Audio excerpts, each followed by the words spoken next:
Se desperdicia mucho más comida que la que se necesita para erradicar el hambre. Y se desperdicia por razones increíbles.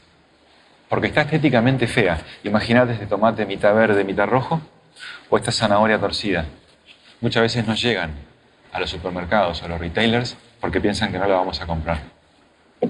Se desperdicia comida porque, por ejemplo, se rompe el packaging. Y se desperdicia a pesar de que individualmente estén cerrados los paquetes o que hayan alimentos sueltos.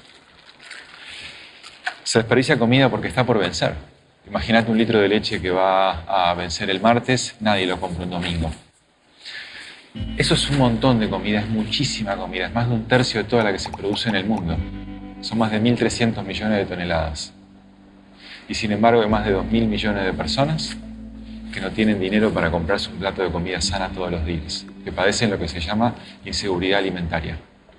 ¿Cómo puede ser? Esta fue la pregunta que nos hicimos con un grupo de amigos y tratamos de pensar maneras de contribuir algo al problema. Empezamos por el modelo tradicional de asistencialismo típico en el cual hay voluntarios y hay comida donada que se lleva a comedores sociales. Cuando empezamos a aprender, a medida que lo íbamos trabajando, nos dimos cuenta que tiene dos problemas que son fundamentales.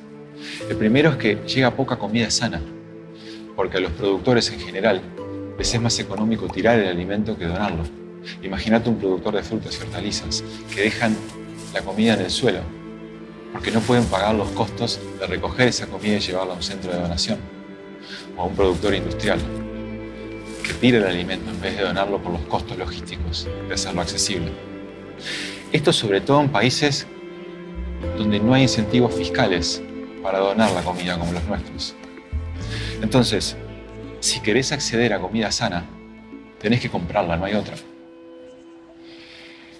El segundo problema fundamental es que como todo es donado, también es donado el tiempo de las personas que trabajan. Son voluntarios que hacen un trabajo increíble, ojo, pero que no garantizan los estándares de calidad para hacer que eso sea sustentable en el tiempo, que sea sostenible. Necesitas gente profesional que esté entrenada en manipulación de alimentos y que tenga licencia para transportar alimentos de manera profesional. No podés pedirle a un voluntario que vaya un sábado a las 3 de la mañana a buscar alimentos para llevar a un comedor o a una persona que vaya un domingo de lluvias o en inundaciones. Si querés un servicio que te garantice el estándar de calidad que precisás para que esa comida llegue a donde tiene que llegar sana, necesitas pagar por ese servicio. No hay otra. Nos dimos cuenta, además, de que lo regalado sale caro, de que ser pobre es más caro, de que las personas de bajos ingresos, la mayoría de la comida que consumen la pagan.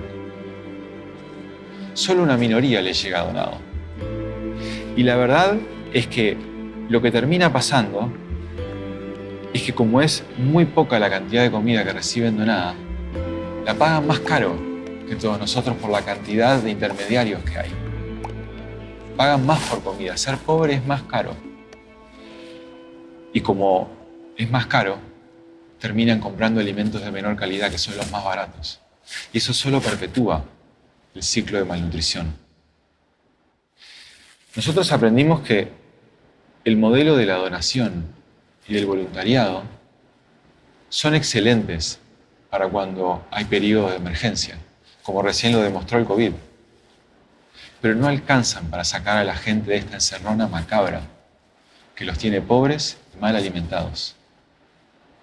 Lo que nosotros aprendimos en este viaje es que necesitamos tener a la gente profesional dedicada 24/7 a contribuir a la resolución de un problema gigante, el hambre.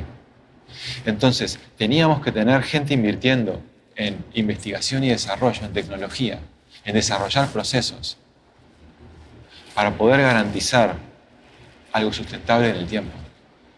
Nos dimos cuenta que para poder tener todo eso, hay que pagar por esos servicios. Y ahí es cuando trajimos esta idea alternativa para sumar a las que ya existen, de que el mercado es un instrumento muy potente de impacto social y nutricional, a que si se pueden generar los recursos para después reinvertirse en una misión social que le haga llegar a la gente comida más barata, y de buena calidad, entonces se le va a estar ahorrando un costo respecto del que hoy ya pagan. Por eso hicimos una empresa profesional de distribución garantizada de alimentos en barrios de bajos ingresos. Y eliminamos intermediarios y logramos ofrecer comida sana, barata, a un precio menor que el que hoy pagan. Tiene un ecosistema digital que funciona así. Subimos los alimentos que tenemos disponibles a una app que compramos de productores para evitar que esa comida se desperdicie. Y la ofrecemos a través del app a los comedores y a clientes, por ejemplo, del sector privado, que ejecutan campañas de sustentabilidad. Organizamos la logística del envío, garantizamos trazabilidad end-to-end de la operación y ya hemos completado más de 8.500 viajes a más de 1.800 comedores que alimentan unas 130.000 personas. Nosotros estamos operando en Argentina, en Guatemala, en México y en Puerto Rico.